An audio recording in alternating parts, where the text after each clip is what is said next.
মসজিদের স্থায়ী আয়ের জন্য নির্মিত ভবনের একটি অংশে বিনা ভাড়ায় বা অল্প ভাড়ায় মাদ্রাসা প্রতিষ্ঠা করা জায়েজ কিনা, চলুন জেনে নেওয়া যাক।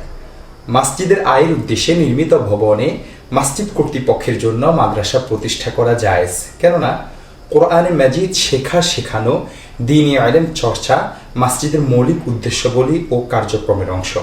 বিখ্যাত ফাকিহ আল্লামা ইবনে নুজাইম রহমতুল্লাহি আলাইহি আল বাহরুর রাইকে বলেছেন, মসজিদ প্রতিষ্ঠার উদ্দেশ্য হলো নামাজ আদায় করা, ইতিকাফ জিকির আজকার করা, ইলম শেখানো এবং কোরআনে মাজিদ তিলাওয়াত করা। দেখতে পারেন আল বাহরুর রাইক ২ নং খণ্ড ৩৪ নং পৃষ্ঠা। তাই মসজিদের উক্ত উদ্দেশ্যবলী ও কার্যক্রম বাস্তবায়নের লক্ষ্যে কর্তৃপক্ষের জন্য মসজিদের মালিকানাধীন ভবনে মাদ্রাসা চালু করা উত্তম কাজ।